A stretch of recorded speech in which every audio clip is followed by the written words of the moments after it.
Bonjour ou bonsoir, frères et sœurs à travers le monde.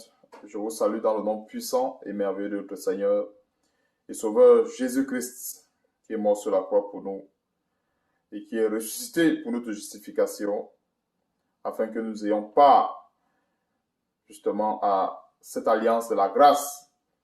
Frères et sœurs, soyez encore les bienvenus à ce banquet du partage de la parole de Dieu. Et aujourd'hui, nous allons aborder un thème sur notre thématique aujourd'hui portera sur le repos que Dieu a réservé à son peuple. Donc, frères et sœurs,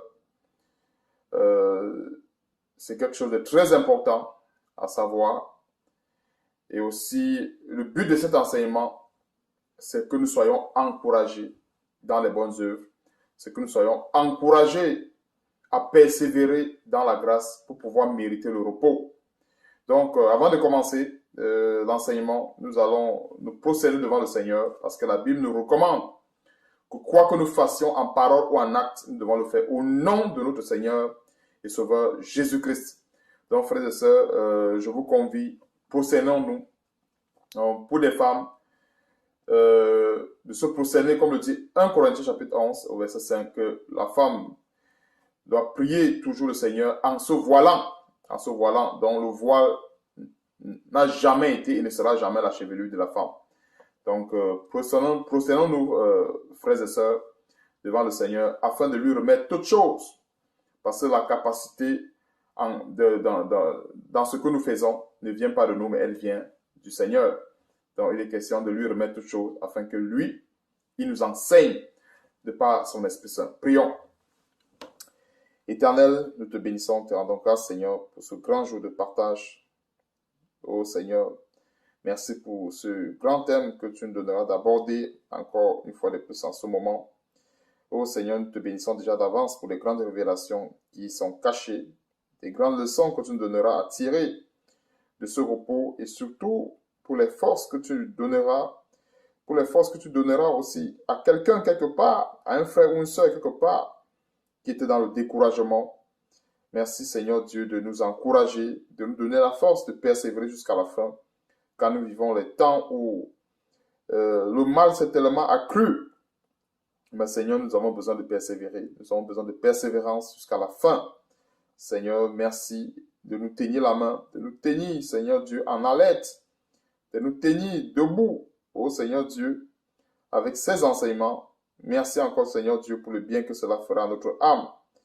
Oh Père éternel, que cet enseignement contribue à fortifier quelqu'un quelque part, que cet enseignement contribue, oh Seigneur Dieu, à réveiller ceux qui dorment, afin que, Seigneur Dieu, nous puissions nous mettre en route, nous puissions nous mettre au travail, dans l'optique, nous puissions nous mettre au travail afin de pouvoir mériter de ce repos que tu nous as réservé. Ô éternel Dieu, sois béni, sois glorifié pour toutes choses, et surtout c'est dans le nom puissant et merveilleux de notre Seigneur Sauveur Jésus-Christ que je t'ai prié. Amen. Donc, frères et sœurs, soyez encore bénis. Donc, nous allons aborder notre thématique avec Hébreux chapitre 4 à partir du verset 1. Hébreux chapitre 4, verset 1. On va lire tout le chapitre quand l'apôtre Paul exhorte les Hébreux là-dessus. Aujourd'hui, c'est nous qui sommes exhortés là-dessus en ce qui concerne le repos. Hébreux chapitre 4, verset 1, il est écrit, craignons donc, vous voyez un peu, ce n'est pas la crainte de Dieu, c'est l'affaire de tous les croyants. Okay? La crainte de Dieu n'a pas de limite. C'est l'affaire de tous les croyants. Donc, craignons donc, tandis que la promesse d'entrer dans son repos subsiste encore. Donc, cette promesse a un timing. Et nous sommes dans ce timing. Parce que si le Seigneur Jésus-Christ revient entre-temps, le timing, le chronomètre sera off, sera à zéro. Tous les pendules, il n'y aura plus, comme je dis, il n'y aura plus d'effort, il n'y aura plus quoi que ce soit à faire pour entrer dans le repos de Dieu. Parce que justement, le Seigneur sera là pour donner ce repos-là à ceux qui auront mérité. Donc, craignons donc, tandis que la promesse d'entrer dans son repos subsiste encore, qu'aucun de vous ne paraisse être venu trop tard. Verset 2. Car cette bonne nouvelle nous a été annoncée aussi bien qu'à eux, mais la parole qui leur fut annoncée ne leur servit de rien, parce qu'elle ne trouva pas de la foi chez ceux qui l'entendirent. Ici, l'apôtre Paul est en train de parler des enfants d'Israël. Le Seigneur, dans l'ancienne alliance, avait promis le repos aux enfants d'Israël, raison pour laquelle Dieu les avait fait sortir de la maison de la servitude, sortir de la servitude de chez Pharaon, en utilisant Moïse, afin de leur donner du repos. Donc, avant de commencer, je vais ouvrir une petite parenthèse à ce niveau. Nous voyons que quand Dieu parle de son repos, nous pouvons voir ce repos également dans Genèse chapitre 2, du verset 1 à 3, où Dieu s'est reposé. Donc, ceux qui vont lire plus tard, on va pas, pour que l'enseignement ne soit pas trop long, je vais donner le verset rapidement. C'est Genèse chapitre 2, verset 1 à 3. On va voir le repos dans ce chapitre, dans ces trois versets. Il est mentionné le repos que Dieu s'est donné. Dieu s'est donné un temps de repos après avoir créé toutes choses, après avoir achevé la création.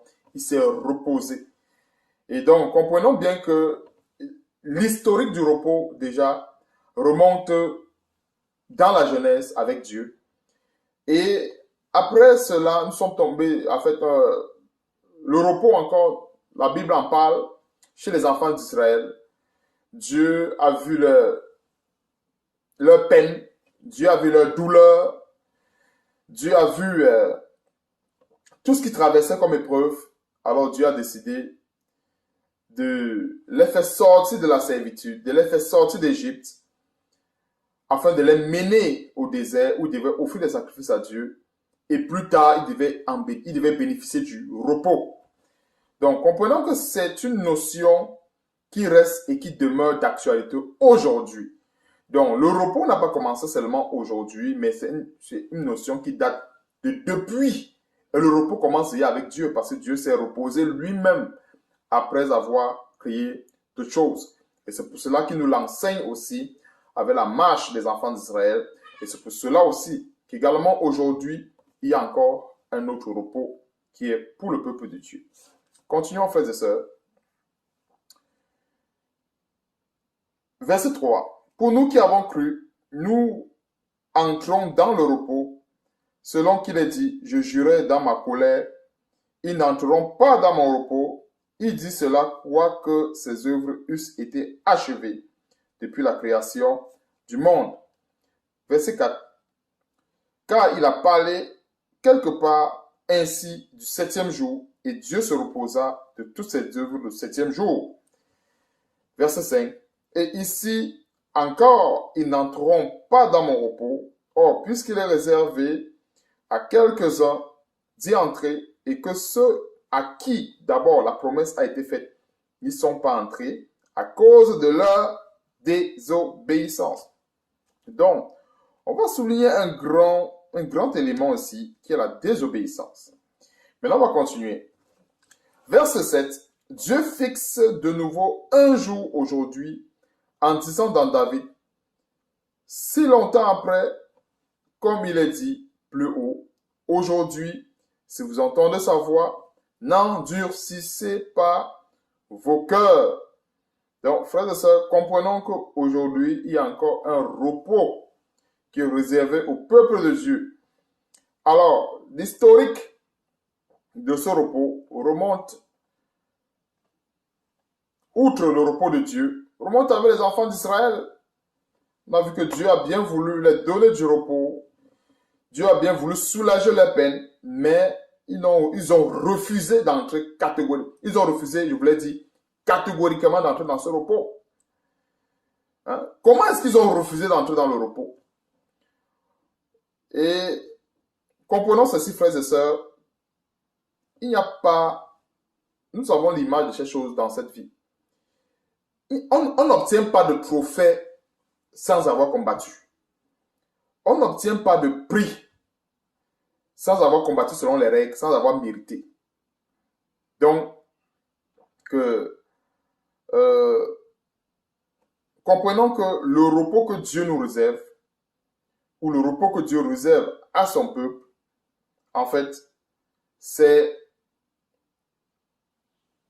au prix de la persévérance, c'est au prix de l'obéissance à sa parole. Voilà le prix pour mériter ce repos. Le prix pour entrer dans ce repos, c'est qu'il faut obéir à la parole de Dieu. Donc, nous comprenons qu'à partir du verset 3 jusqu'au verset 5, le Seigneur avait juré que les enfants d'Israël, parce qu'ils avaient désobéi, parce qu'ils avaient été rebelles, il avait juré qu'ils n'entreront pas dans le repos de Dieu. Il avait juré qu'ils ne devaient pas entrer dans le repos de Dieu. Mais ce repos encore était possible si nous pouvons jouir de ce repos aujourd'hui, par la grâce de Dieu bien sûr. C'est à cause de notre Seigneur Jésus-Christ. C'est lui qui vient nous ouvrir encore cette porte qui est le repos de Dieu. Sans lui, on ne mériterait pas ça. Donc comprenons ceci, nous qui avons cru, nous entrons dans ce repos. Alors, nous entrons dans ce repos. On peut scinder ce repos en deux grandes phases. La première phase de repos de Dieu, c'est quoi?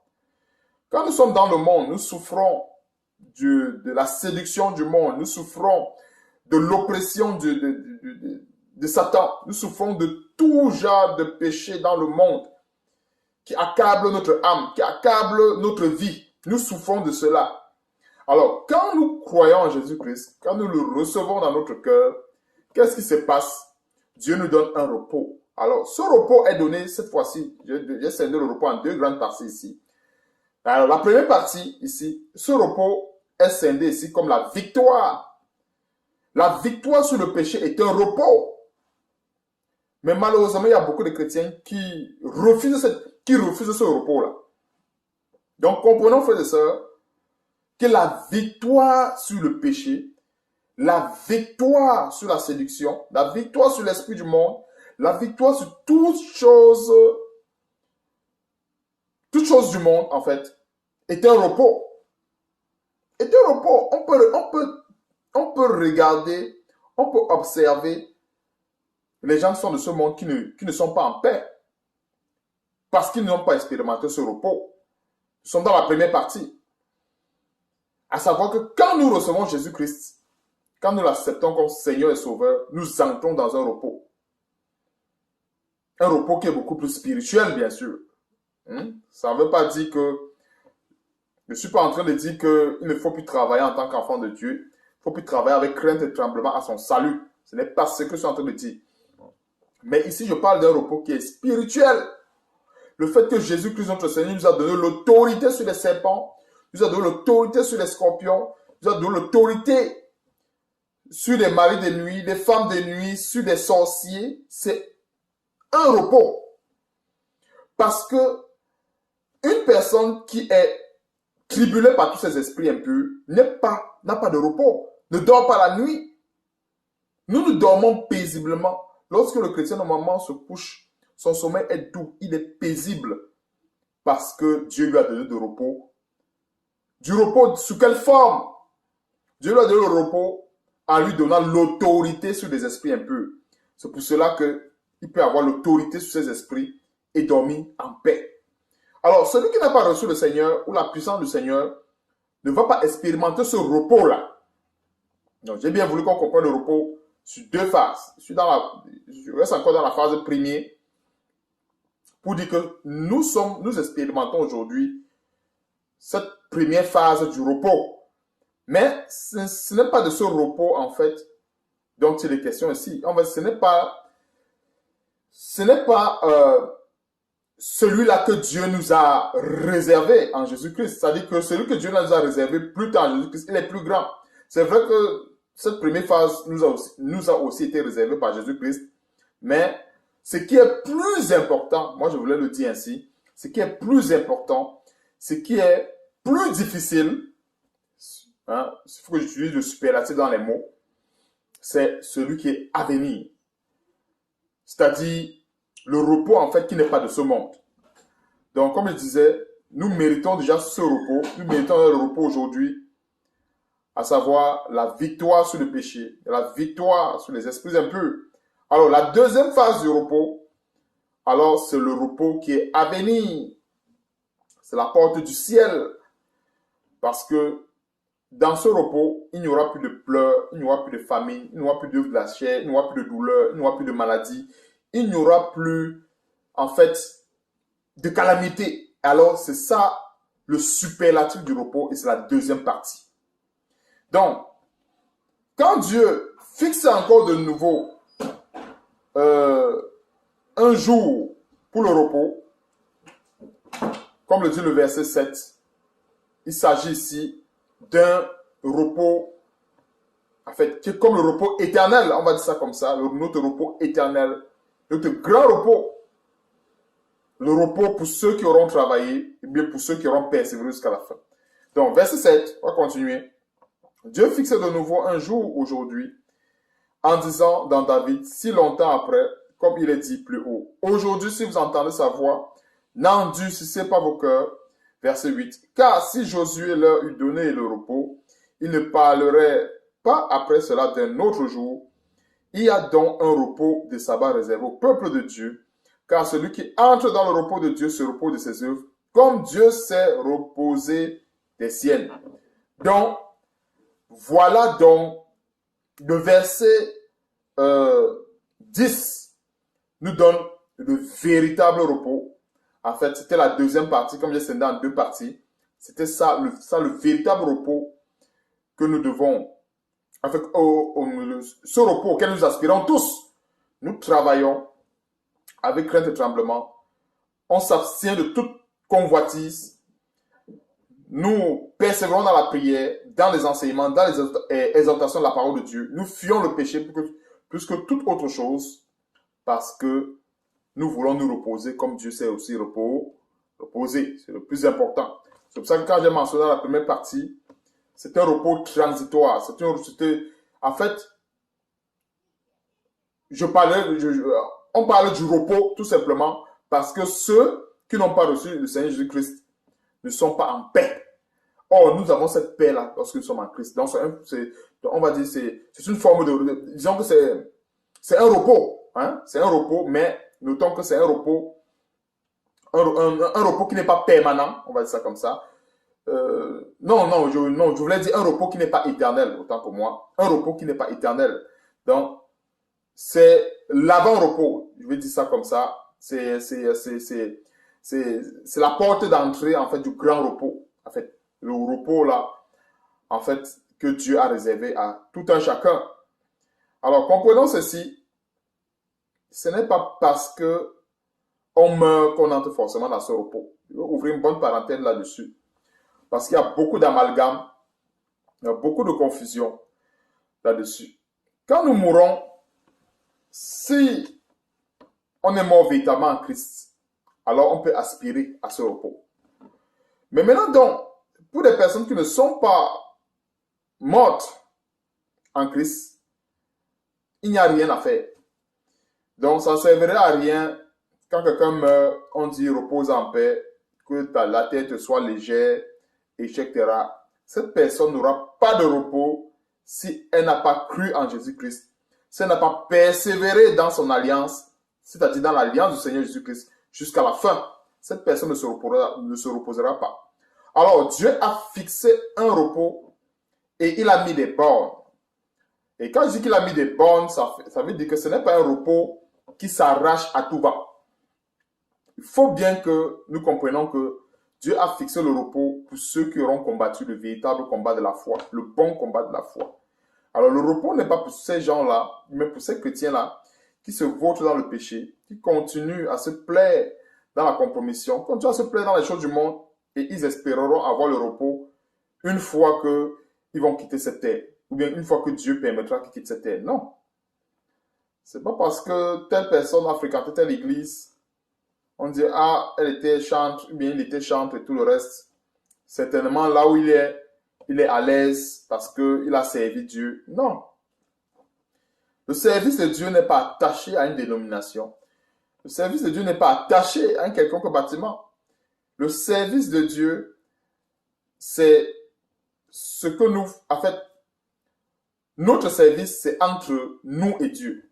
Bien, le service de Dieu, c'est entre le croyant, frères et sœurs, entre le croyant et Dieu. C'est-à-dire quoi?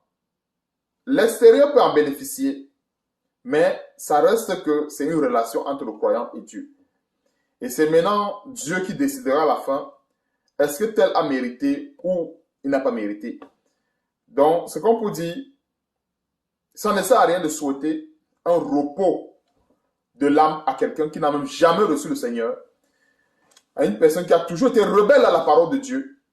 Quand nous souhaitons de repos à quelqu'un qui vient de mourir, qui n'a même jamais cru au Seigneur et tout le reste, non seulement cette personne est en train de parler aux esprits de mort, est en train de pratiquer la nécromancie, mais cette personne aussi également se séduit soi-même. Ce sont des paroles vides de sens, ce sont des paroles vaines. Alors nous les chrétiens ne sommes pas censés prononcer des paroles vaines. Nous sommes censés prononcer des paroles qui ont un sens. On ne peut pas souhaiter un repos à une personne, encore là à un esprit de mort. Et du vivant de la personne haïssait Dieu. La personne persécutait même les croyants. Mais c'est à l'endroit de cette personne qu'on dépose des gemmes de fleurs où on a dit tu ne manqueras à jamais, repose en paix et tout le reste. Le repos, notons ceci, frères et sœurs, le repos que Dieu réserve à son peuple, c'est uniquement pour ces chrétiens-là qui auront persévéré jusqu'à la fin. Maintenant, donc, on va mettre un point d'honneur sur la désobéissance. Pourquoi les enfants d'Israël n'avaient pas bénéficié de ce repos? C'est à cause de la désobéissance. Et on va entrer dans certains détails un peu plus loin de la désobéissance pour qu'on comprenne. Parce que quand on parle de désobéissance, bien de fois, il faut bien qu'on rentre dans des détails pour qu'on comprenne ce que c'est que la désobéissance. Parce que plusieurs chrétiens aujourd'hui vivent dans la désobéissance et ils ne savent même pas qu'ils le vivent. Et c'est pour ça que ce genre d'enseignement, c'est pour que chacun se remette en question. Est-ce que je ne suis pas en train de me comporter comme les enfants d'Israël? Parce que bien des fois, quand nous lisons l'histoire des enfants d'Israël, nous lisons la traversée, nous lisons, je disais, quand je parlais de la traversée, c'est vers la terre promise, quand nous lisons le parcours et tout le reste, ce que Dieu a fait, comment Dieu les a engloutis par la désobéissance, nous pensons que souvent nous sommes meilleurs. Et pourtant, si on médite point par point dans notre vie, on peut trouver que sur certains domaines, nous sommes même peut-être pires qu'eux, qu'on n'est même pas meilleurs. Et c'est pour cela que l'objectif d'enseignement, c'est pour qu'on puisse éprouver et qu'on puisse également continuer la marche chrétienne, continuer le bon combat de la foi jusqu'à la fin, afin de mériter le repos de Dieu. Donc, verset 10, car celui qui entre dans le repos de Dieu, se repose de ses œuvres, comme Dieu s'est reposé des siennes. Verset 11, efforçons-nous donc d'entrer dans ce repos, afin que personne ne tombe en donnant le même exemple de désobéissance. Donc, comme je disais, on va mettre un point d'honneur sur la désobéissance. Et pour ce faire, nous allons rentrer dans l'historique de la désobéissance. Parce que, quand on parle de désobéissance comme ça, en l'air, ça n'a pas de sens.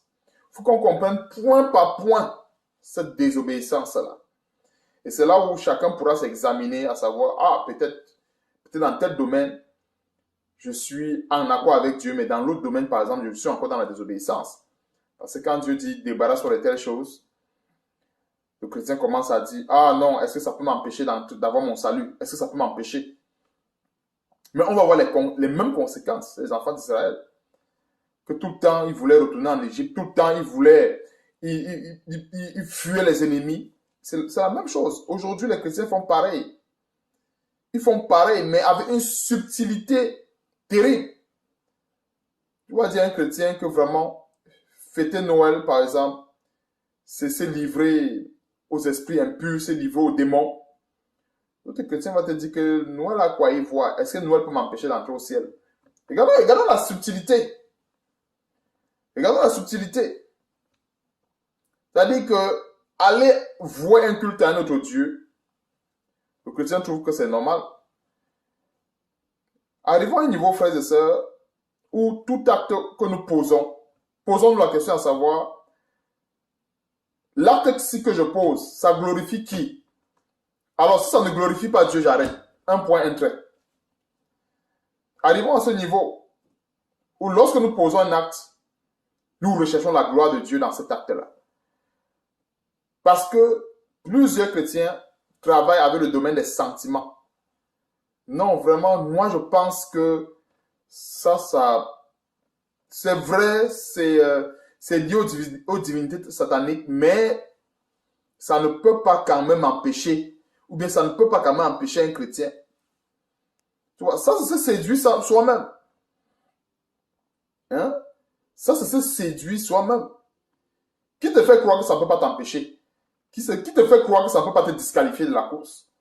Satan est rusé. Il est rusé. Il sait que les chrétiens, encore beaucoup de chrétiens de nos jours, ont tellement ce que j'appelle l'apparence de la spiritualité. Ils aiment trop le spirituel. Ils aiment trop cette apparence-là. Trop cette apparence-là. Si on dit à un chrétien, si on dit aujourd'hui que bon, une personne peut rater le ciel si elle ne prie pas. Tu vas voir, tout le monde va se mettre à prier. Tout le monde se mettra à prier, n'importe comment. Ce n'est pas prier qui est un problème. Ce n'est pas prier qui est un problème. Mais c'est l'état de l'âme de celui qui prie qui est un problème. C'est son état. La Bible nous demande de prier sans cesse. Mais en même temps, la Bible nous demande de purifier nos mains. La Bible nous demande de purifier nos cœurs. Ce sont les choses que nous devons respecter afin que les prières ne soient pas bafouées. Afin que ce domaine ne soit pas toujours bafoué. Donc, on va rentrer un peu dans l'historique. Dans l'historique, à savoir la marche des enfants d'Israël. Donc, rentrons un peu dans cette historique. On va tourner nos Bibles dans Nombre, chapitre 13. On ne va pas lire tout Nombre, mais pour ceux qui suivront l'enseignement, je conseillerais Nombre, chapitre 13 et Nombre, chapitre 14. Ça donne beaucoup de détails, mais moi, je vais aller au résumé. Au résumé rapidement, parce qu'on a un souci de temps et cet enseignement a pour but de nous montrer les points qu'il faut travailler, les points qui pourraient être une occasion de chute les uns pour les autres, afin que nous puissions nous perfectionner pour le salut. Donc, Nombre, chapitre 13, versets 27 à 33. Je lis au nom de notre Seigneur Jésus-Christ. Voici, en fait, avant de commencer, du verset 1 jusqu'au verset 26, c'est ici l'Éternel qui parle à Moïse et il demande d'envoyer des hommes qui vont aller explorer le pays. Le pays ici, là, c'était la terre promise, qui était physique, Canaan. Alors, ces hommes sont allés explorer le pays. Ils ont trouvé que le pays était bon. Il y avait le lait qui coulait, il y avait le miel. Mais les habitants de ce pays étaient féroces. Comme je disais au début de l'enseignement, toute récompense a un prix. Toute récompense a un prix. Est-ce que nous avons déjà vu, soi-disant, pour des chrétiens qui sont tellement idolâtres du football, tellement idolâtres des sports et tout le reste, est-ce qu'on a déjà vu un sportif de ce monde avoir un trophée sans avoir combattu, je précise bien, selon les règles? Ça n'existe pas. Nous avons bien ces principes de sanctions dans le monde, tels que carton rouge, carton jaune, ainsi de suite. Je ne connais plus quel genre de carton, je ne suis pas trop football, bien basket, tout le reste.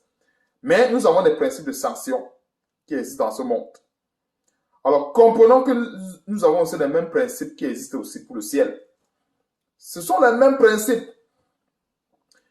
Alors, si on a suspendu un joueur parce qu'il a mal combattu, ou bien parce qu'à la fin, il a posé un acte qui enfreint aux règles du sport, on l'a suspendu en lui disant, par exemple, tu ne vas plus participer à telle compétition parce que vraiment, tu as posé un acte vraiment qu'on n'a jamais trouvé dans le sport, on t'a suspendu. Pourquoi pensons-nous qu'un chrétien ne peut pas être suspendu de la course s'il n'a pas combattu selon les règles? Pourquoi pensons-nous que ça va être étrange? Frères et sœurs, nous ne devons pas lier Hein? Nous ne devons pas lier, je voulais dire, formellement, le fait que nous avons accepté le Seigneur avec le fait que nous avons déjà remporté le prix. Non. On a accepté le Seigneur, on a cru au Seigneur, alors c'est une étape. Maintenant, pour remporter le prix, ou bien pour mériter le repos, alors c'est un processus. Ce n'est plus une étape, mais c'est un processus. Donc, comme je disais tantôt, du verset 1 à 26, alors les hommes ont été envoyés, ils sont allés explorer le pays, ils ont trouvé qu'il y avait des géants. Comme je disais tantôt, toute chose s'acquiert au prix d'un sacrifice. Voilà. Au prix d'un sacrifice. Donc, comprenons aussi également que nous avons des sacrifices à faire, encore une fois de plus. Donc, c'est pour ça qu'on arrive au verset 27. Voici ce qu'il racontait à Moïse. Nous sommes allés dans le pays où tu nous as envoyés. À la vérité, c'est un pays puissant.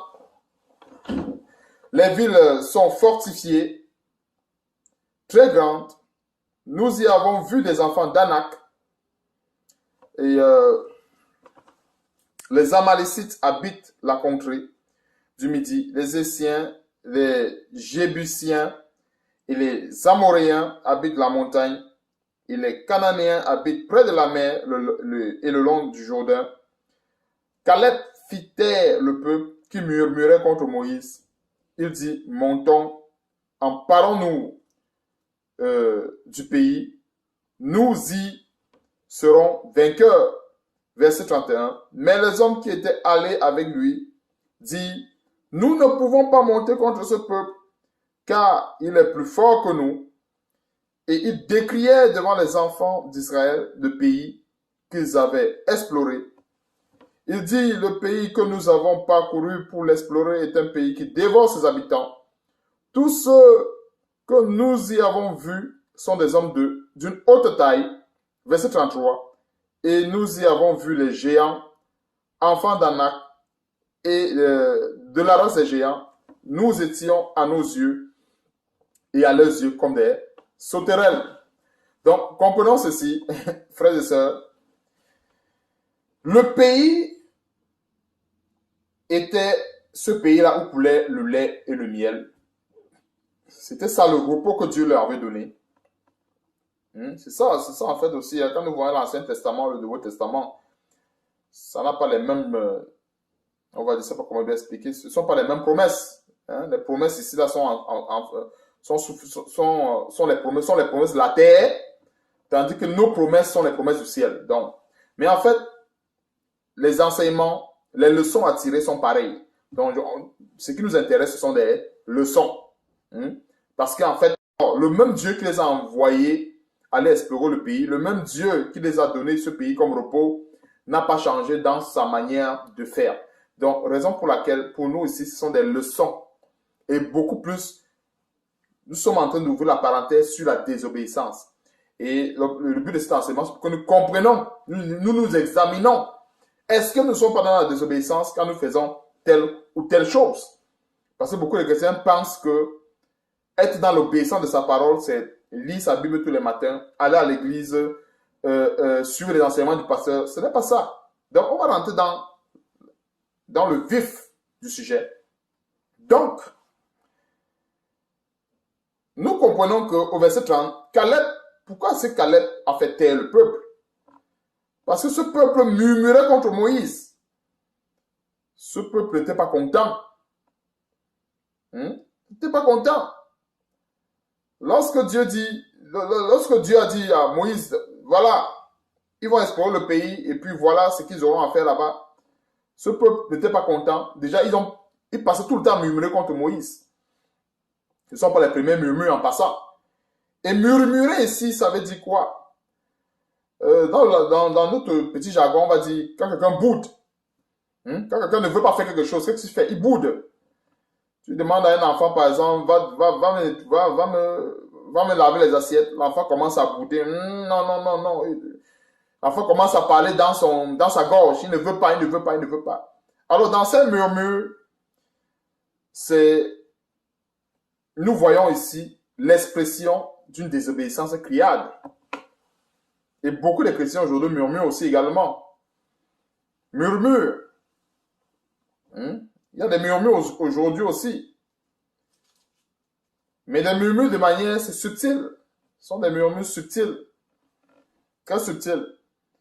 Donc nous comprenons que Caleb est l'image de ces chrétiens-là, qui sont ces chrétiens qui veulent faire la volonté de Dieu. Ces chrétiens-là qui ne fléchissent point les genoux devant les géants.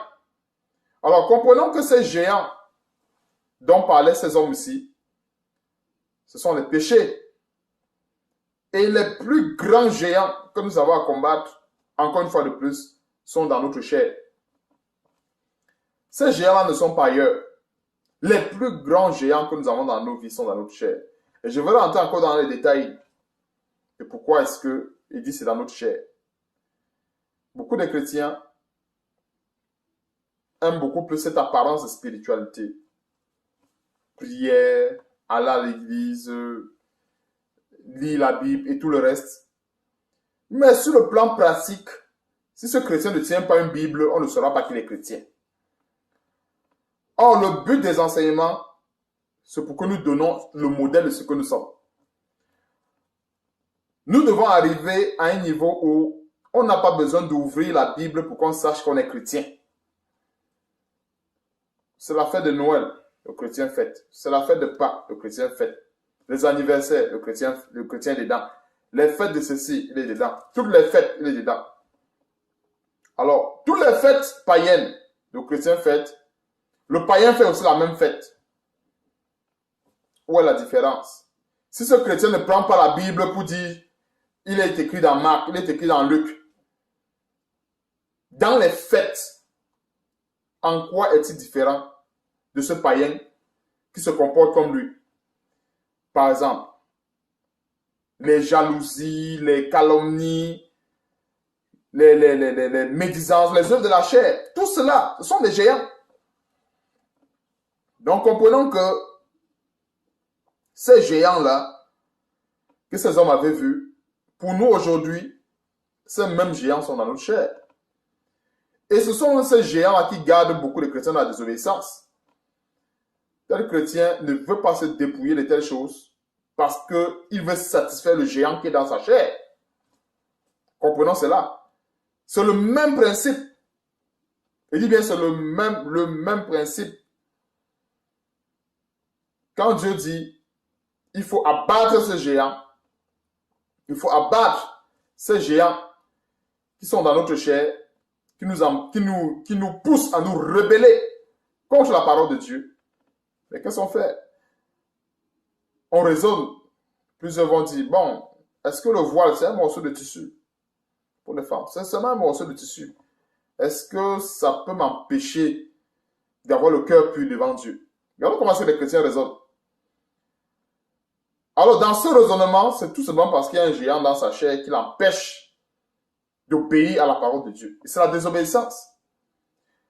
Et c'est pour ça que quand on va entrer dans les détails, on va comprendre que on n'est pas si mieux que les enfants d'Israël. Beaucoup pensent que parce que nous sommes dans la grâce qu'on est mieux qu'eux. Non. Dieu a dit, tu vas faire telle chose. Dépouille-toi de telle chose. Débarrasse-toi de telle chose. Le chrétien, la chrétienne dit que non, je ne me débarrasse pas de ça parce que ça ne change rien. Dieu regarde à mon cœur. C'est la désobéissance. La même désobéissance qui s'est passée avec les enfants d'Israël. Je dis bien la même désobéissance.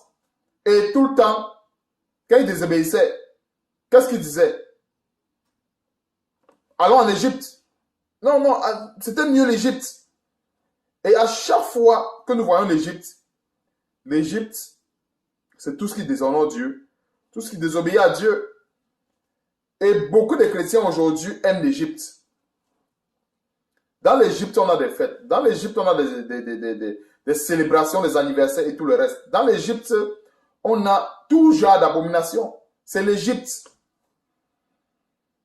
Donc, on ne va pas dire, retournons en Égypte, Quand nous voyons ici comment le peuple d'Israël, à chaque fois qu'il murmurait contre Moïse, il disait toujours à Moïse que bon, c'était mieux l'Égypte. Plusieurs chrétiens tiennent le même langage aujourd'hui. Tiennent le même langage. Allons dans Nombre chapitre 14, on va lire du verset 1 à 10, rapidement. Toute l'assemblée éleva la voix et poussa les cris, et le peuple pleura pendant la nuit. Tous les enfants d'Israël murmuraient contre Moïse et Aaron. Et toute l'assemblée leur dit, que ne sommes-nous morts dans le pays d'Égypte, ou que ne sommes-nous morts dans ce désert? Pourquoi l'Éternel nous a fait aller dans ce pays où nous tomberons par l'épée, où nos femmes et nos petits enfants deviendront une proie? Ne vaut-il pas mieux pour nous retourner en Égypte? Voilà ce que je disais tantôt. Donc, ces enfants d'Israël disaient qu'au lieu d'aller à la terre promise que Dieu avait dit, où coule le lait et le miel, en fait, ce qui se cache derrière la parole, c'est qu'ils ne voulaient pas combattre ces géants. Les chrétiens font pareil. Au lieu de combattre l'impudicité dans ma vie, mieux je m'en vais en Égypte en cherchant un verset qui dit que Dieu est amour. Voilà comment est-ce que beaucoup de chrétiens vont en Égypte, sans le savoir. Je suis encore chrétien. Je me dis que je suis chrétien ou bien chrétienne. Mais ma vie, ce sont les boîtes de nuit, ce sont les bars. Et je me dis chrétien. Dès qu'un frère me reproche ma conduite envers la parole de Dieu, moi je lui réponds, Dieu est amour. Je suis en train de donner le même exemple de désobéissance que les enfants d'Israël lorsqu'on leur disait d'aller combattre les géants afin de prendre possession du pays que Dieu leur avait donné. Ils disaient la même chose à Moïse, que pourquoi tu nous as envoyés mourir avec nos enfants et tout le reste. C'était pas mieux de retourner en Égypte. C'est le même langage. C'est pour ça que j'ai voulu qu'on entre vraiment dans ces détails pour comprendre que désobéir à Dieu, aller en Égypte, ce ne sont pas des choses qui sont difficiles, qui sont compliquées. On va comprendre que c'est bien facile d'y aller. C'est très facile d'aller en Égypte. C'est pour cela que nous devons implorer le Seigneur de nous délivrer de toute forme de séduction. Et ne pas permettre que la tentation toque à notre porte. Parce que c'est facile d'aller en Égypte. C'est facile. C'est facile d'aller en Égypte. Ne pensons pas que c'est parce que nous sommes croyants. Ne pensons pas que c'est parce que nous avons reçu le Seigneur que l'Égypte est loin de nous. Non. Nous vivons avec l'Égypte. Nous côtoyons l'Égypte chaque jour. Donc l'Égypte est tellement proche de nous.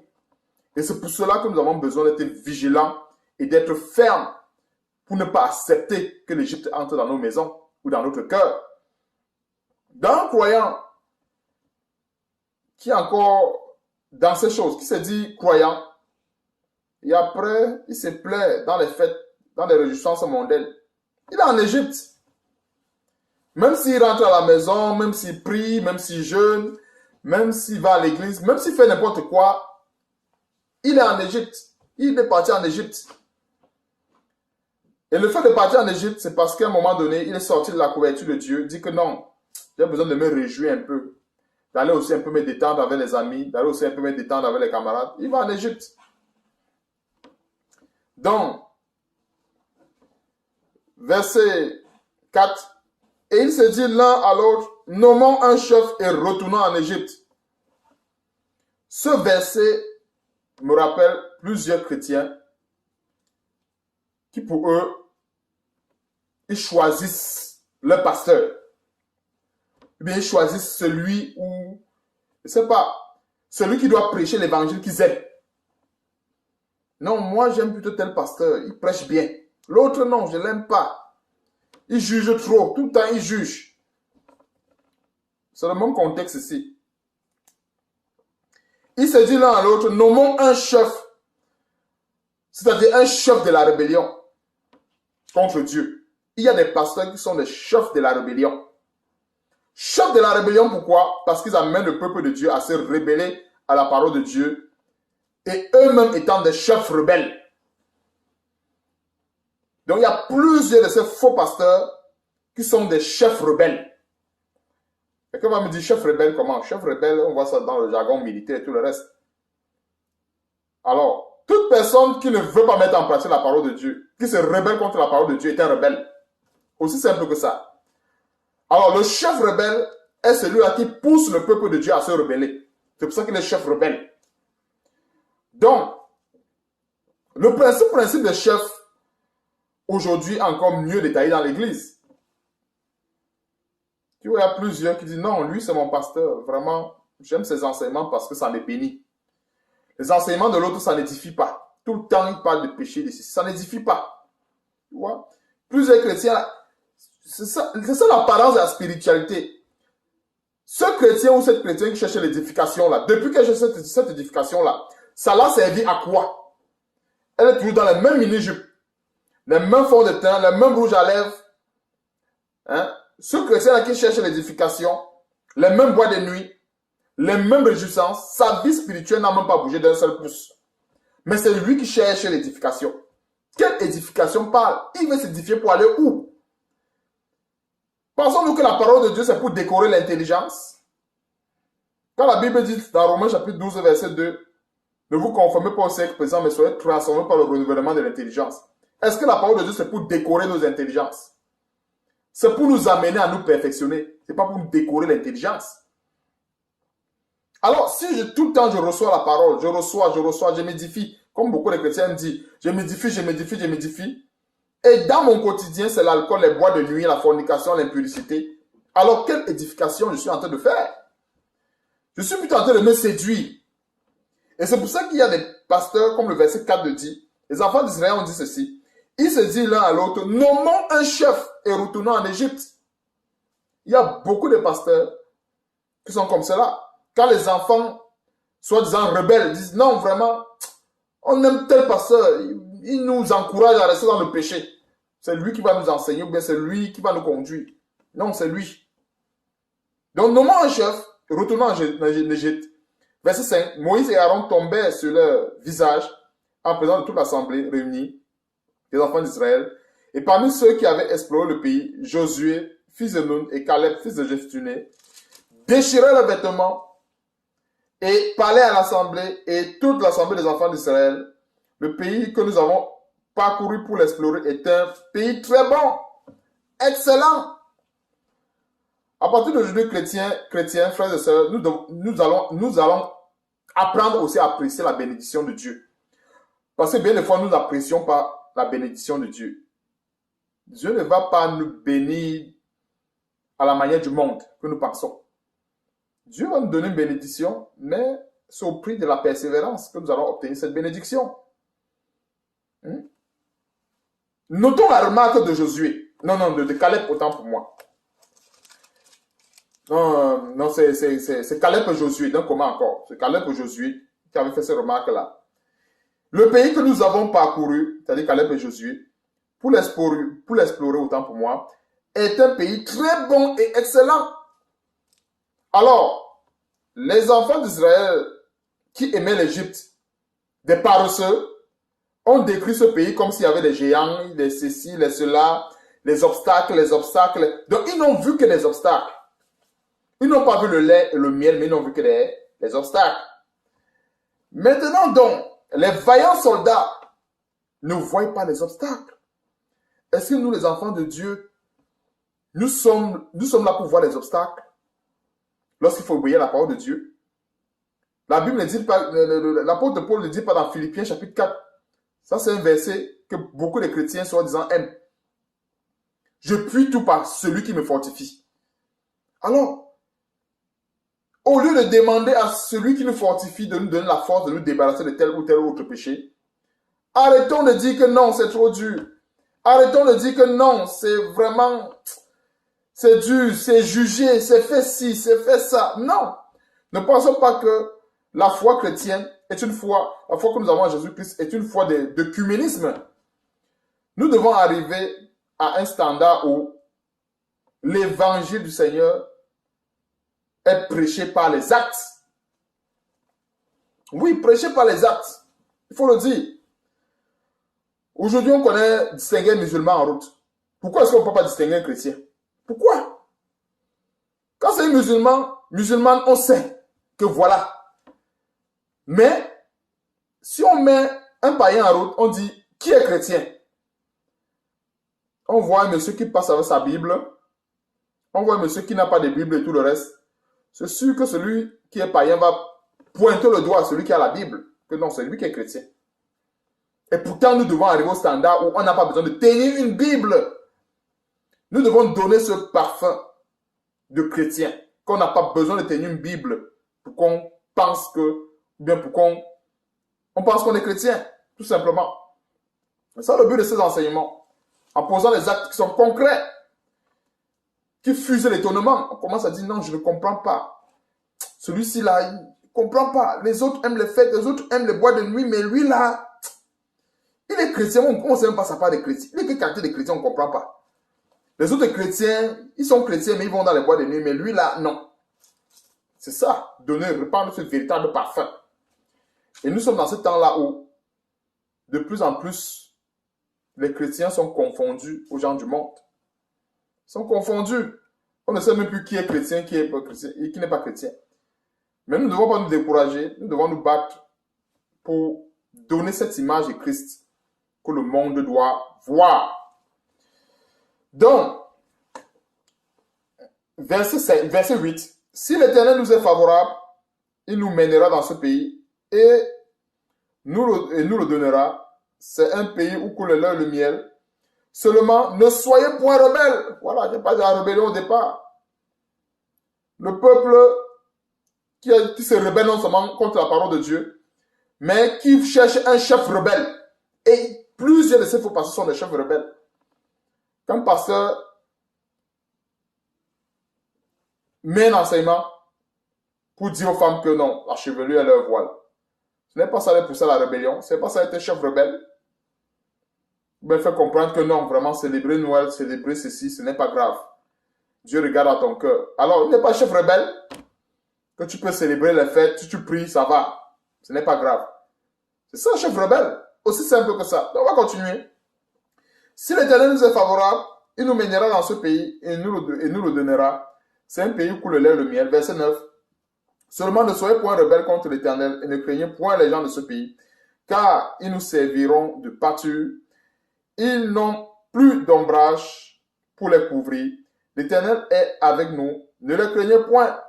Toute l'assemblée parlait de les lapider lorsque la gloire de l'Éternel apparut sur la tente d'assignation devant tous les enfants d'Israël. Donc, comme ils ont parlé notre langage, ils ont dit non, ces géants-là que vous avez peur là, nous devons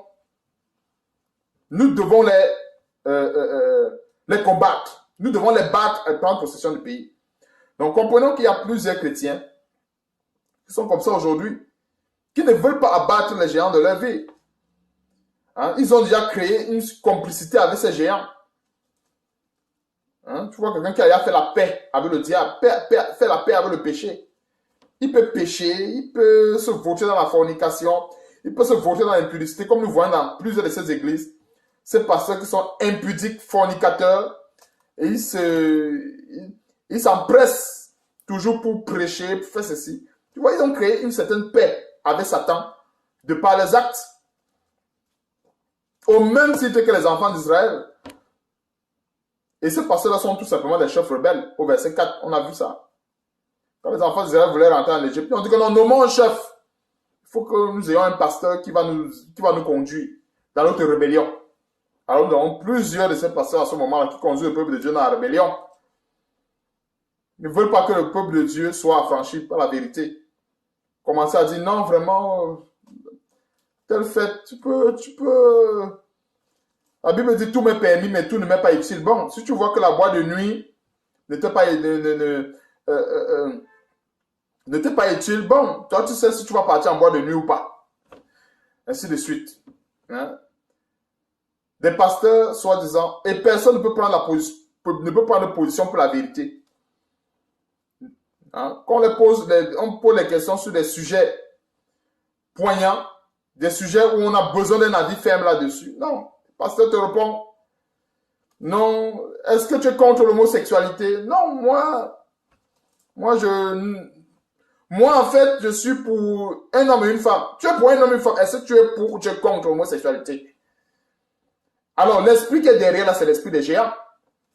Et tous les chrétiens sont contre tous ces géants. Que ce soit les géants de l'homosexualité, que ce soit les géants de la fornication, que ce soit les géants de l'ivrognerie, tous les géants. Il n'y a pas qu'avec un autre géant, on dit que non, vraiment, il peut continuer son travail, moi j'ai fait ma part. Non, on ne crée pas la complicité avec Satan. Soit nous détruisons les œuvres, et il y avait beaucoup d'ordonnances comme ça que l'Éternel donnait à Moïse, à l'endroit du peuple de Dieu, que quand vous allez aller dans un pays, au lieu de vous procéder devant les statues, vous procédez devant les idoles, alors vous devez briser les statues, détruire les idoles. Et c'est quoi briser les statues, détruire les idoles aujourd'hui? C'est condamner les œuvres des ténèbres. Alors une personne qui ne veut pas avoir une idole de péché chez lui, il doit condamner cela fermement, avec la plus haute fermeté, frères et sœurs. Il ne s'agit pas qu'on te pose une question par rapport à la foi chrétienne. Commence à tourner. Non, bon. Moi, pour ma part, je parle pour moi. Pour ma part, c'est bien d'avoir une relation avec... Nous sommes pour des couples hommes et femmes. Non. Tu es pour les couples hommes et femmes. Est-ce que tu approuves l'homosexualité? Vrai ou faux? Il faut choisir un camp. Et voilà. Souvent, nous sommes dans des situations comme ça où Dieu permet que par l'épée de notre bouche, nous détruisons les géants. Non, je n'approuve pas l'homosexualité. Non, je n'approuve pas les abominations. Alors, avec l'épée de notre bouche, nous détruisons ces géants pour aller à la terre promise. Et ce n'est pas en détruisant ces géants que tu es en train de juger, frère. Nous sommes en train de juger. Non.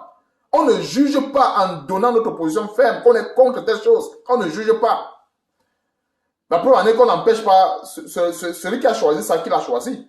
Mais en ce qui concerne le véritable chrétien, il n'est pas question de dire que je tolère. On ne tolère pas. On est contre un point trait et on reste tranquille. Donc, voilà un petit détail dans Nombre que nous avons vu en ce qui concerne la désobéissance. C'est pour que nous comprenions que aujourd'hui, quand nous parlons de la désobéissance, quand plusieurs pasteurs, même à l'époque, quand ils suivaient les enseignements sur la désobéissance, on pointait toujours le doigt les enfants d'Israël. Oh, la désobéissance. Ils sont allés à la terre promise après 40 ans. Ils ont fait 400 ans quand ils sont sortis du pays d'Égypte, ainsi de suite. On les pointait toujours, la désobéissance, la désobéissance. Non. Il est question de comprendre ce mécanisme, le mécanisme de la désobéissance, afin de ne plus tomber dans ce piège. Alors, ils ont fait 40 ans comme punition, mais ils ne devraient pas normalement faire 40 ans pour la terre promise. Mais c'était tout simplement à cause de la désobéissance. Donc, comprenons ceci.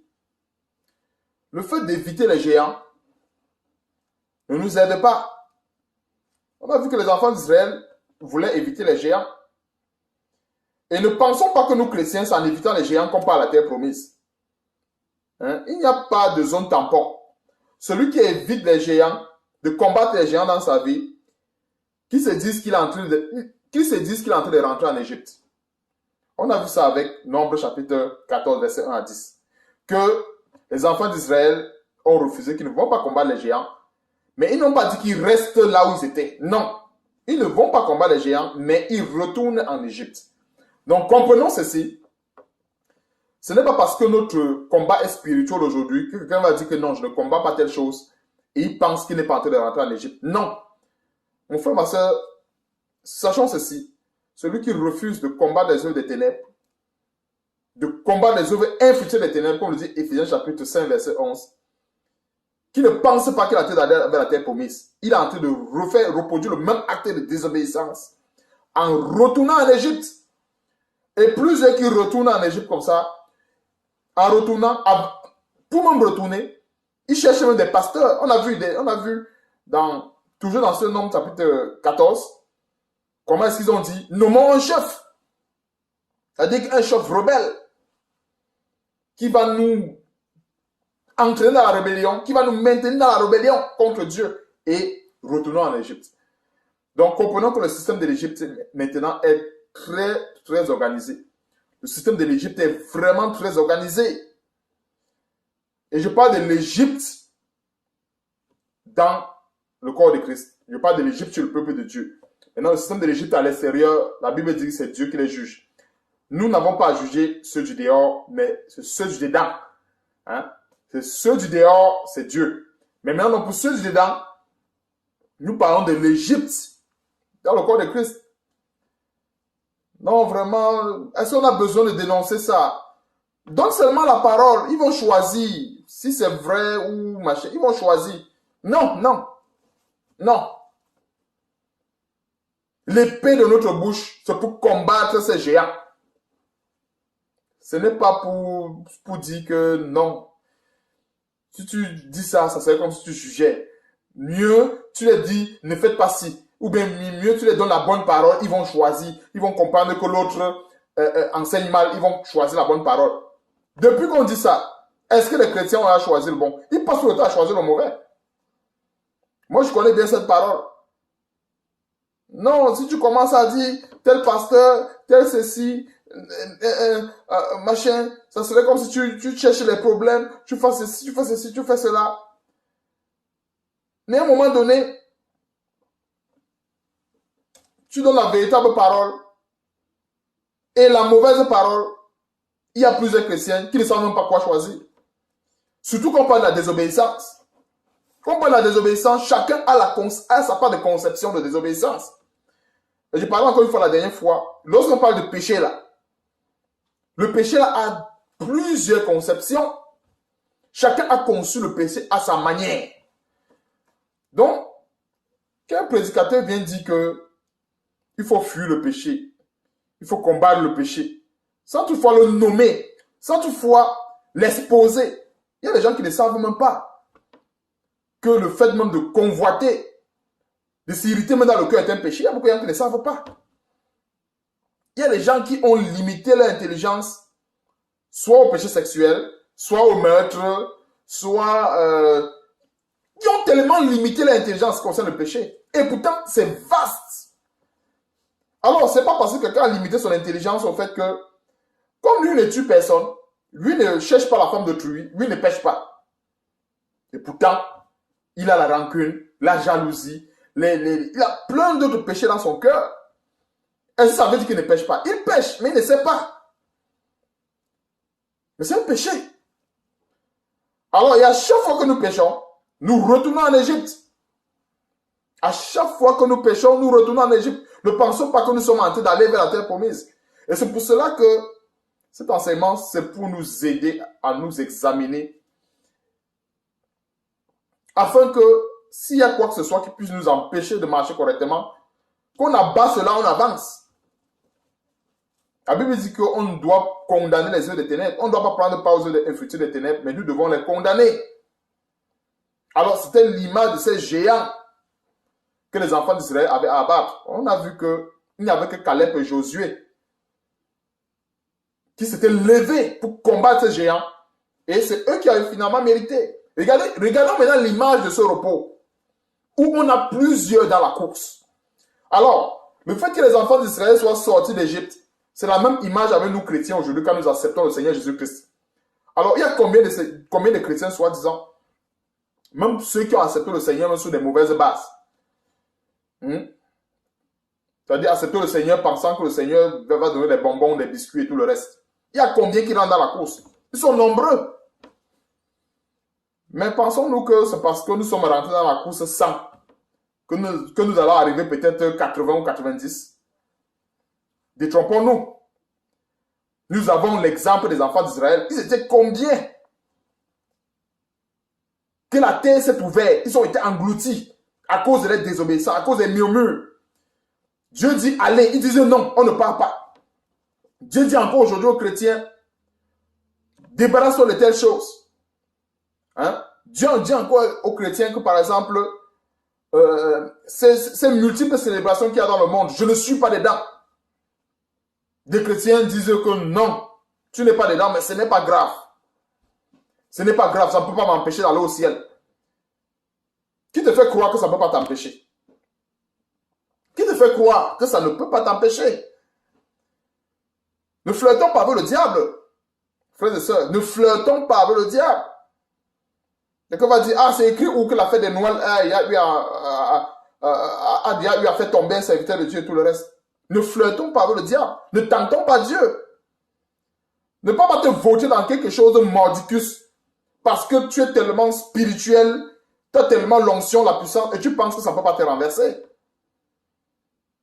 On avait souvent l'habitude de dire que souvent, la peau de banane, la simple peau de banane qu'on lance au sol là, tu t'amuses, tu marches sur une peau de banane, ça va te renverser. La peau de banane représente quoi? Quelque chose de rien du tout.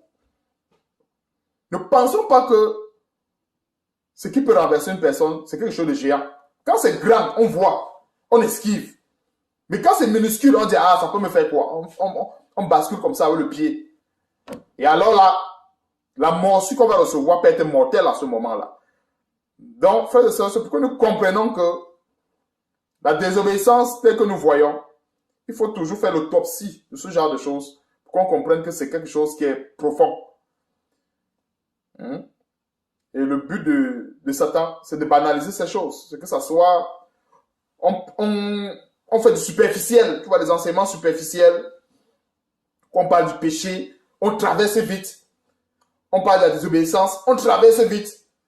Mais quand on parle de l'onction, on fait des heures dessus. Quand on parle de délivrance, on fait des heures dessus. Quand on parle de l'œuvre de la croix, de la justification et tout le reste, tout ce que Jésus a fait sur la croix, on fait des heures. Je suis pas en train de dire qu'on ne doit pas faire, on doit pas s'édifier là-dessus. Mais je suis en train de dire qu'en fait, remarquons ceci, que de plus en plus, quand ces soi-disant enseignants la parole de Dieu, quand ils parlent du péché, on tout simplement dit, telle chose nous permet de combattre le péché. Et puis, ils traversent. Mais le péché, là, chacun a conçu ça dans sa tête comme... C'est-à-dire, chacun a conçu.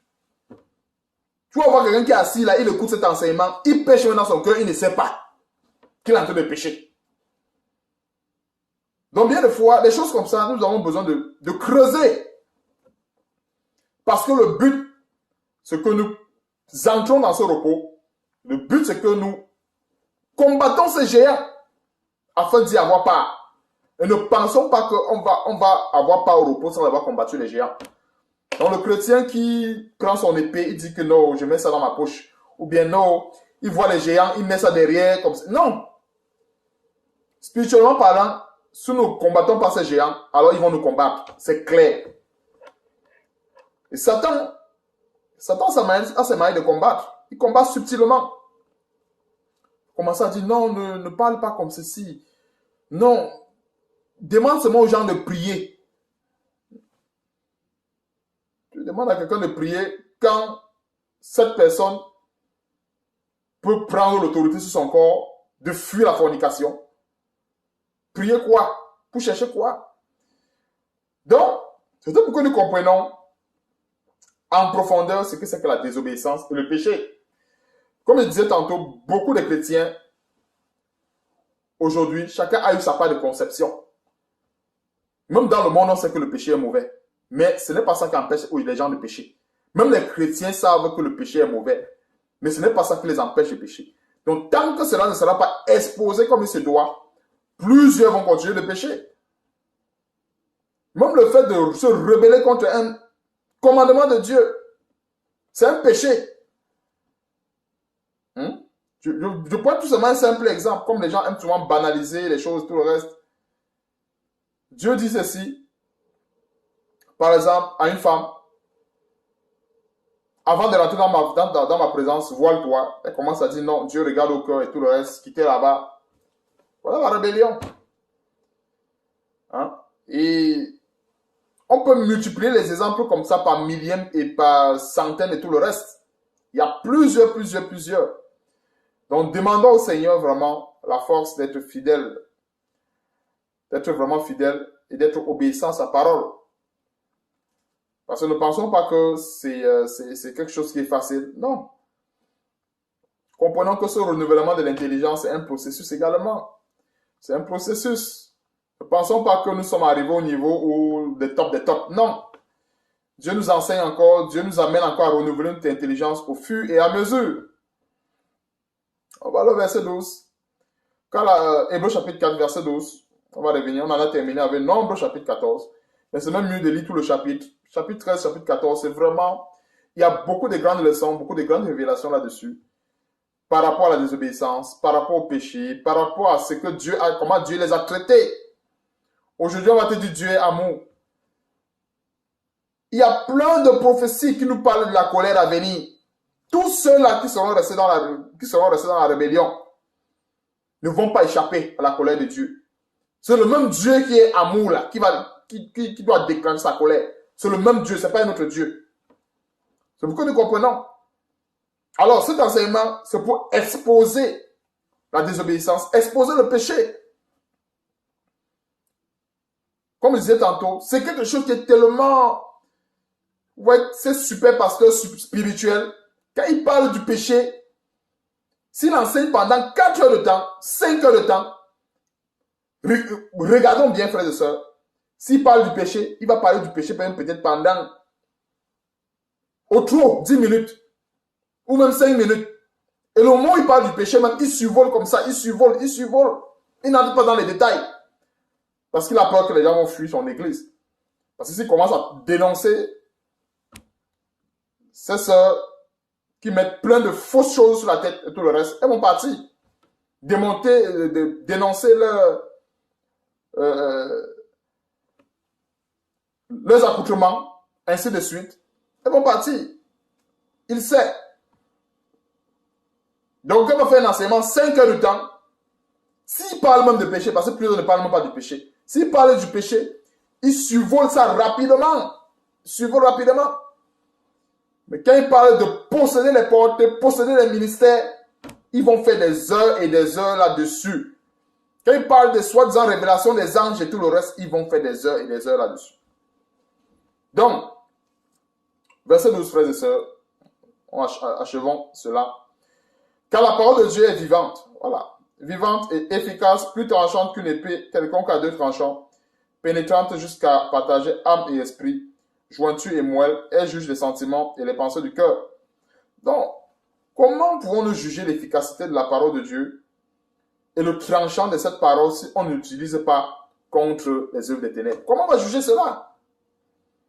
Est-ce que c'est seulement efficace ou tranchant lorsque le chrétien reste dans son coin et qu'il a les situations, il va seulement pour prier, pour dire que je brise ceci, je brise cela.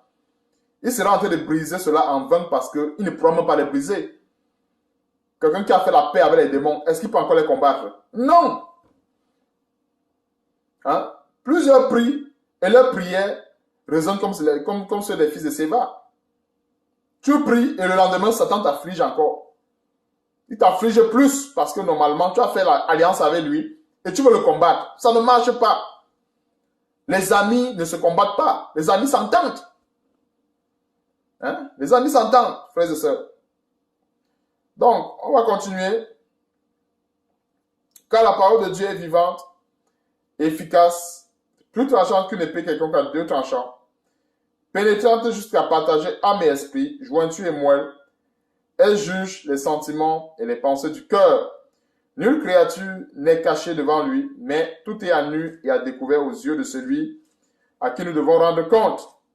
Verset 14. Ainsi, puisque nous avons un souverain sacrificateur qui a traversé les cieux, Jésus, le Fils de Dieu, demeurons fermes dans la foi que nous professons. Nous avons besoin de demeurer fermes. Comme je disais tantôt, il y a plusieurs versets qui parlent de la fermeté. Alors, si la Bible nous parle de fermeté et encore fermeté, c'est parce que c'est facile de trébucher. Si c'était évident de rester debout, on n'aurait pas parlé de fermeté. Nous devons demeurer fermes parce qu'à un moment donné, le relâchement va venir. À un moment donné, le chrétien peut commencer à dire, ah bon, il faut que je cherche un peu la paix avec les hommes. Je me suis trop éloigné d'eux, il faut que je cherche aussi un peu de paix avec eux. Non. Verset 15. Car nous n'avons pas un souverain sacrificateur autant pour moi, qui ne puisse compatir à nos faiblesses. Au contraire, il a été tenté, comme nous en toutes choses, sans commettre de péché. Alors, si nous avons des faiblesses, au lieu de se reconforter dans ces faiblesses, allons vers le souverain sacrificateur. Demandons au souverain sacrificateur qui est notre Seigneur Jésus-Christ de nous aider dans nos faiblesses. C'est la chose la plus simple. Plusieurs chrétiens ont des faiblesses, mais ils s'appuient sur ces faiblesses, ça devient leur force. Tu as une faiblesse par rapport au péché, ne t'inquiète pas, demande au Seigneur la force de pouvoir surmonter ces faiblesses. L'idéal, c'est qu'on n'ait pas de faiblesse, qu'on n'ait aucune faiblesse. C'est ça l'idéal. Mais s'il y a encore des faiblesses, à qui devons-nous nous adresser? Au souverain sacrificateur, à notre Seigneur Jésus-Christ, via Dieu, qui est son Père, lui demandant la force de nous aider à surmonter nos faiblesses. La faiblesse ne sera jamais la force. Alors, si on a la faiblesse quelque part, au lieu de se séduire soi-même en disant que Dieu comprend, au lieu de se séduire soi-même en disant que non, est-ce que ça peut m'empêcher d'aller au ciel? Au lieu de se séduire soi-même en disant que non, je vais prier, je vais anéantir ça. Au lieu de se séduire soi-même par tout genre de faux raisonnements, c'est mieux d'aller vers le souverain sacrificateur, sincèrement, demander la force pour se débarrasser de toute faiblesse. C'est pour ça que le verset 15 dit, car nous n'avons pas un souverain sacrificateur qui ne puisse compatir à nos faiblesses. Au contraire, il a été tenté comme nous en toutes choses. Alors, si nous sommes dans la tentation et que nous sommes faibles pour surmonter la tentation, demandons la force à Dieu. Dieu nous donnera la force de surmonter la tentation. C'est clair. Verset 16. Approchons-nous encore une fois de plus. Approchons-nous donc avec assurance du trône de la grâce afin d'obtenir miséricorde et de trouver grâce pour être secouru dans nos besoins. Mais comprenons ceci, on ne peut pas s'approcher avec assurance lorsqu'on écorche la parole de Dieu. Lorsqu'on vit dans le péché, on ne peut pas s'approcher avec assurance. Frères et sœurs, c'est impossible que les chrétiens ne se séduisent, que les soi-disant chrétiens ne se séduisent pas. Lorsque un chrétien marche avec Dieu, lorsqu'un chrétien chemine avec Dieu dans la grâce, alors il acquiert ce que j'appelle une assurance. Parce que Dieu marche avec lui en l'ouvrant le chemin. Dieu marche avec lui en lui donnant les victoires. On va faire un petit flash pour comprendre cela dans 1 Timothée chapitre 3, verset 13. Plusieurs diront, qu'est-ce que celui-là est en train de dire? 1 Timothée chapitre 3 au verset 13. 1 Timothée chapitre 3 au verset 13. Il est écrit, car ceux qui remplissent convenablement leur ministère s'acquièrent un rang honorable et une grande assurance dans la foi en Jésus-Christ. Alors, 1 Timothée chapitre 3 au verset 13 nous montre que avant de continuer, ça c'est une petite parenthèse que j'ai ouverte pour qu'on comprenne ce volet assurance. Ça c'est pour qu'on comprenne le volet assurance. Donc, ça c'était typiquement dans le cas des évêques que ce verset a été donné.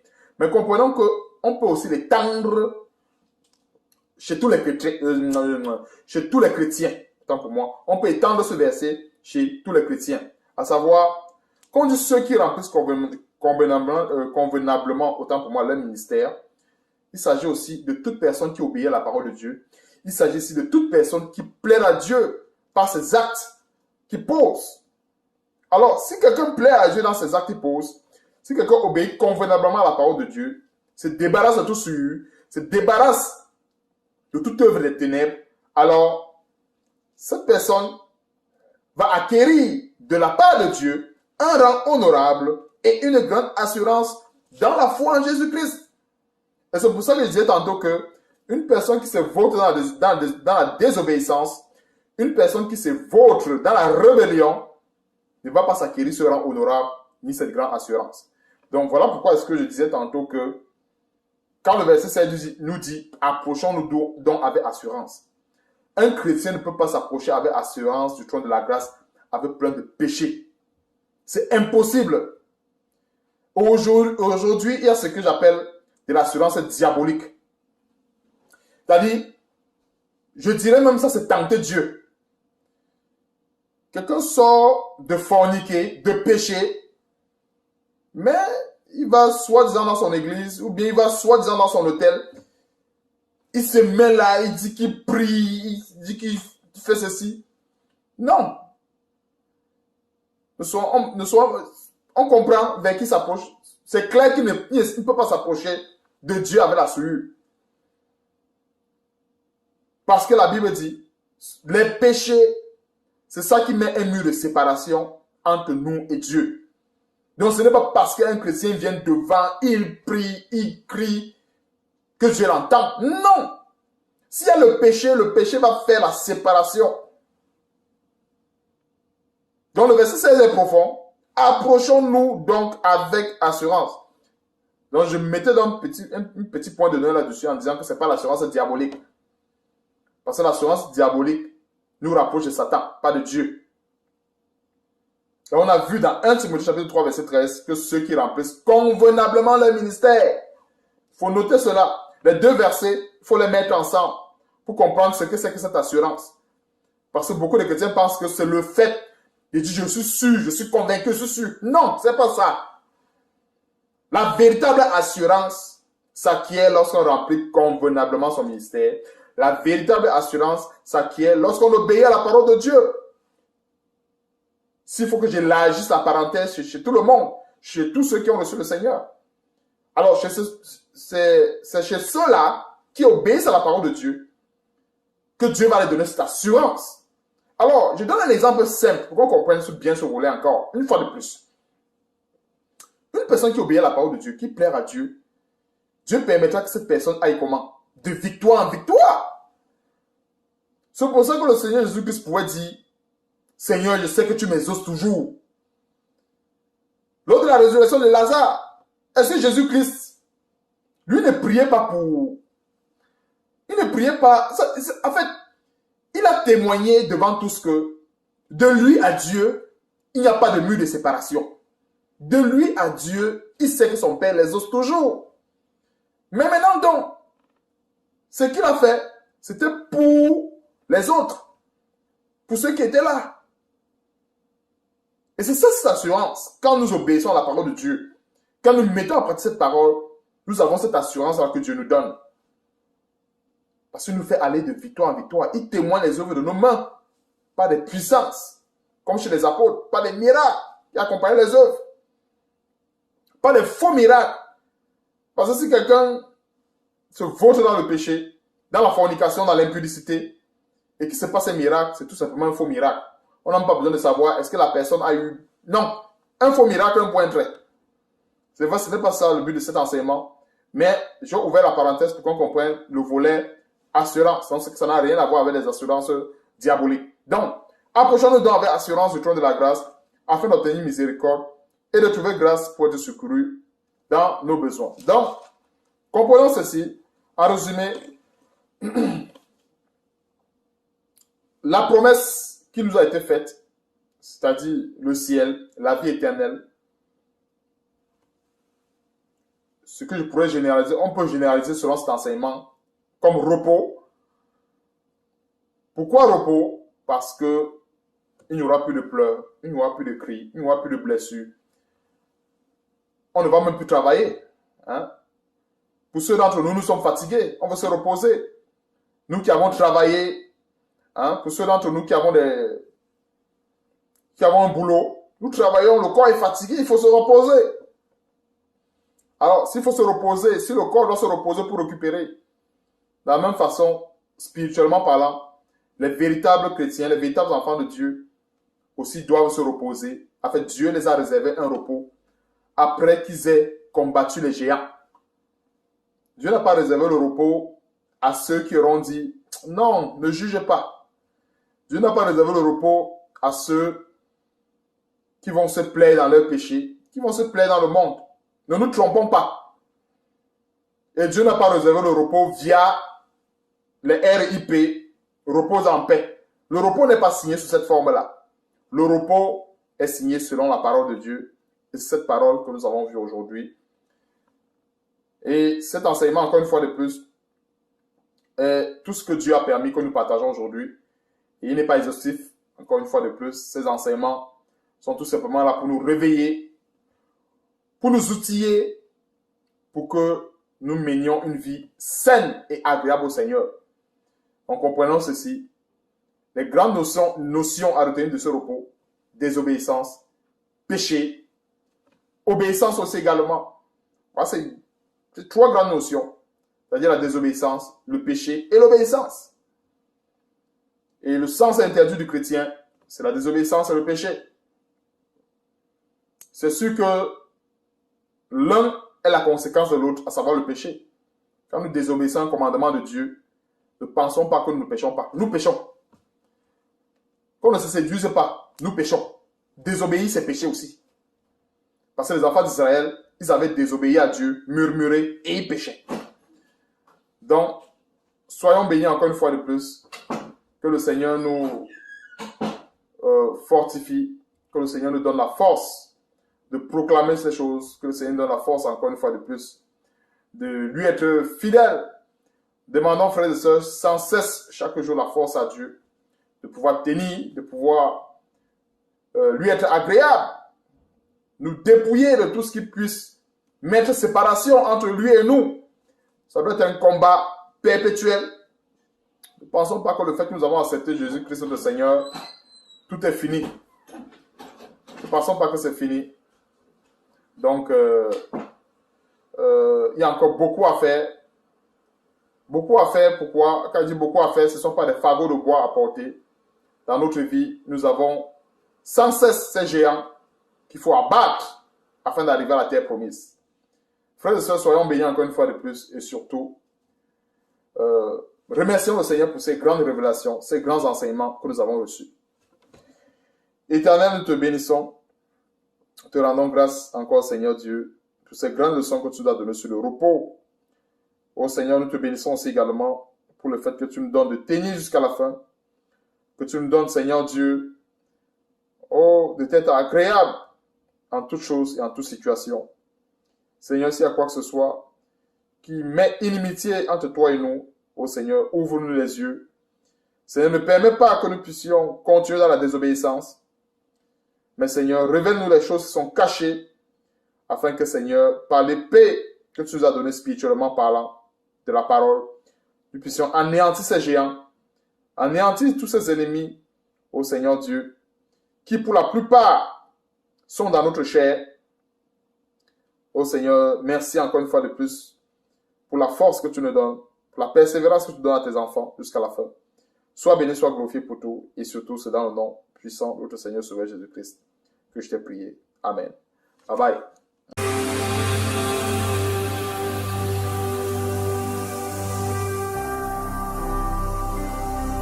Jésus-Christ TV, vous connaîtrez la vérité et la vérité vous affranchira.